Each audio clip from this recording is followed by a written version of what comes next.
力量考核，前5名获得奖励晋级。此弓名为哦，你看，这小姑娘吃的零食。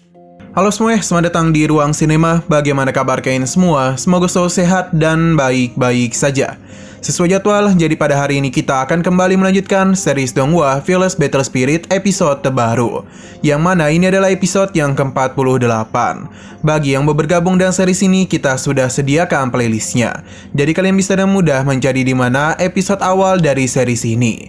Sebelum kita mulai episode terbarunya, kita akan melihat dulu apa saja yang telah terjadi pada episode sebelumnya, tepatnya pada episode 47. Kemarin kita sudah melihat kalau sosok yang berada di dalam tablet batu ini adalah ketua sekte jahat dari masa lalu. Alasan dia bersembunyi di sini adalah untuk mencari tubuh yang cocok agar bisa dirinya ambil alih. Dan secara kebetulan Xingnan merupakan tubuh yang cocok setelah ratusan tahun dirinya di sini. Alhasil pertarungan pun sempat terjadi di antara mereka. Walaupun sempat kesulitan, namun Xingnan masihlah mampu untuk bisa menghindari setiap serangannya. Kini adalah giliran Xingnan untuk memberikan serangan balik kepadanya.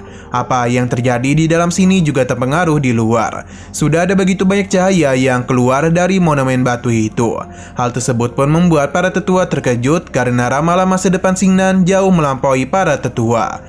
Sesaat kemudian, monumen batu itu pun Xingnan hancurkan, yang menandakan kalau ketua sekte jahat juga telah dirinya kalahkan. Ia memberitahu kalau tidak ada satupun hal yang bisa memprediksi apa yang akan terjadi pada masa depan nanti. Sekarang kita akan melanjutkan episode terbarunya. Kata-kata yang sebelumnya Xingnan ucapkan membuat tetua ini begitu takjub kepadanya. Ia sangat setuju dengan Xingnan karena apapun yang terjadi di masa depan nanti, tidak ada satupun orang yang bisa mengetahuinya. Pada suatu kala, tetua ini juga memiliki masalah yang sama dengan bongkahan batu itu. Namun kala itu dirinya percaya yang menyebabkan dia harus menghabiskan sebagian besar hidupnya dalam keadaan kebingungan. Berkat perkataan Xingnan lah membuatnya tersadar dalam mimpi panjangnya. Tetua ini pun berterima kasih banyak kepadanya. Ia mengumumkan kalau penilaian peringkat ini tidaklah adil, jadi ia akan mempersilahkan semua peserta untuk naik ke tingkat kedua. Waiho sungguh tidak suka kepada Xingnan karena mengambil alih perhatian semua orang dari dirinya. Maka karena itulah Waiho berjanji di kesempatan lainnya Xingnan harus membayar apa yang telah dia lakukan. Sesaat kemudian ketua ini pun memberikan sesuatu bernama Huyuan Guo. Selama para murid berada di atas ranah alam Xiantian dan di bawah alam Yuzong, maka dan Huyuan Go ini mereka bisa membagi tempat dan dapat melakukan penerobosan di berbagai wilayah kecil secara acak. Berhubung Xingnan telah melihat misteri dari balik monumen batu itu, maka ketua ini memberikan satu hadiah lagi kepadanya. Namun tentunya Xingnan tidak akan mampu menelannya secara bersamaan, sebab buah ini hanya efektif bila ditelan untuk pertama kalinya.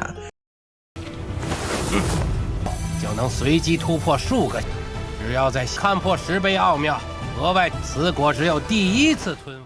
Setelah menjelaskan semuanya, tetua ini pun mengajak para peserta untuk melanjutkan penilaian lainnya. Sesaat kemudian, goncangan pun mulai terjadi di tempat tersebut, yang mana seketika saja para peserta langsung dibawa berpindah ke tempat lain. Dan di sana sudah ada tetua lainnya yang telah menunggu mereka. Bagi tetua ini, dirinya sangatlah berbeda dan penjaga lantai pertama. Para peserta tidak akan bisa mengajak dirinya berbicara maupun berkesama dengannya. Dalam lantai kedua ini, 5 murid teratas akan menerima hadiah dan promosi. Sedangkan sisanya akan langsung diusir dari Pavilion Huyuan. Setelah memberitahu semua itu, kini tetua ini pun mulai mengeluarkan sesuatu. Kemungkinan hal ini tidaklah sembarangan sebab tekanan yang dia ciptakan membuat para murid terkejut. 力量考核，前5名获得奖励晋级。此弓名为玄。 Ternyata itu adalah sebuah busur. Mereka menyebutnya sebagai busur matahari terbenam Xuantian. Ini juga merupakan senjata ajaib yang digunakan oleh Lord Yuseri di Anjun di tahun awal-awal kepemimpinannya. Para peserta dipersilakan untuk menggunakan busur tersebut dan menembakkan anak panahnya. Tetua ini mempersilahkan para peserta untuk menggunakan cara apapun karena ia sama sekali tidak peduli. Selama mereka itu bisa menembakkannya pada puncak gunung di sebelah mereka. Cukup dengan penjelasannya, tetua ini pun mempersilahkan siapapun yang ingin maju lebih dulu. Di sisi luar, orang-orang tahu kalau pemilik busur ini adalah sosok legendaris, jadi tidaklah mudah untuk menarik busurnya. Berhubung ini adalah senjata kuno, maka Xingnan dan Huangku merupakan orang yang paling diuntungkan. Karena mereka berdua menerapkan teknik bela diri kuno. Tetua Tianyi tentu saja senang mendengar hal tersebut. Sedangkan Miao Miao sendiri begitu percaya kepada Xingnan. Karena sebagai pelayan Tuan Putri, ia harus selalu menepati posisi pertama. Orang-orang begitu kaget karena yang dicemili oleh Miao Miao merupakan Piluang.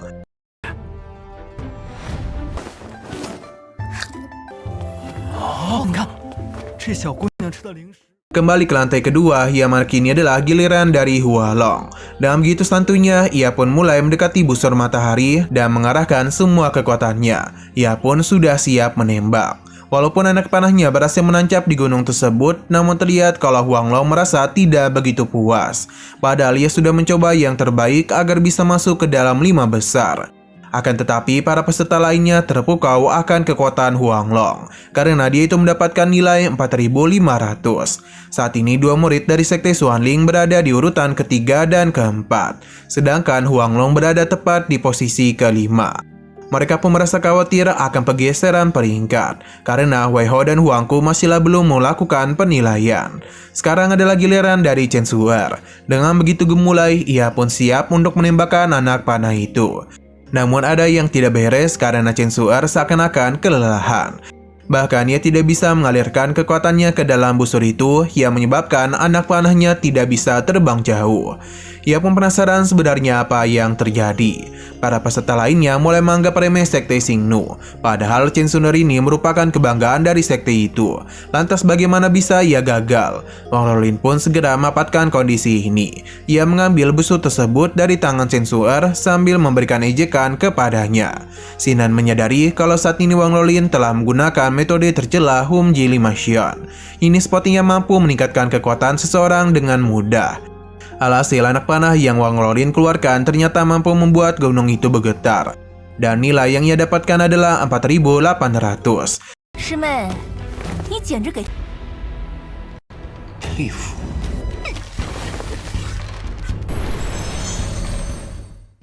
Metode yang ia gunakan sebenarnya diketahui oleh tetua ini, namun ia tetap membiarkannya. Nah, sekarang adalah giliran dari Wei Ho. Dia dan begitu percaya diri mulai mendekat ke arah busur. Sebelum melakukan penembakan, ia lebih dulu menggunakan teknik api ilahi miliknya. Seketika saja Wei Ho pun dipenuhi oleh kekuatan. Ketika juga ia pun mulai menembakkan anak panahnya, yang mana sekarang ini mampu membuat lubang pada gunung tersebut. Nilai yang diri dapatkan adalah 5.100, dan saat ini dialah yang berada di posisi pertama.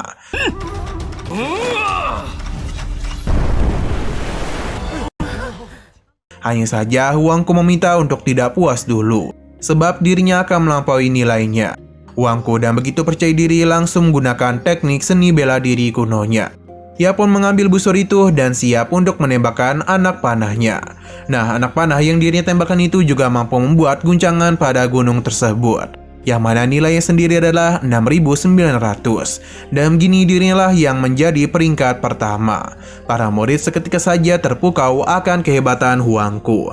Mereka memberikan pujian atas keberhasilannya, karena ia 2.000 lebih baik daripada Wei Ho. Seni bela diri kuno memang merupakan hal yang bagus pada lantai kedua ini. Mereka meyakini kalau peringkat pertama akan jatuh ke tangan Huangku. Tetua ini memberikan pujian kepada Huangku karena dengan keterampilannya itu, ia sepenuhnya dapat bersaing dengan rata-rata alam bawah tingkat keempat. Huangku menerima pujian tersebut dengan begitu gembira.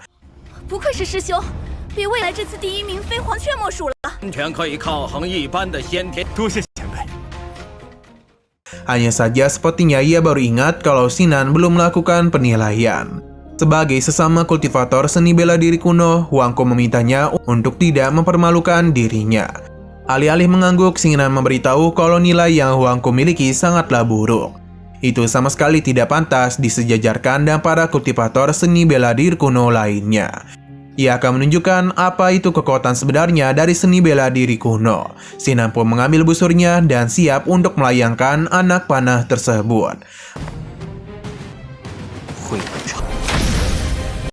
Hanya saja setelah ia menembak, episodenya ini malah bersambung, yang tentu saja membuat kita begitu penasaran.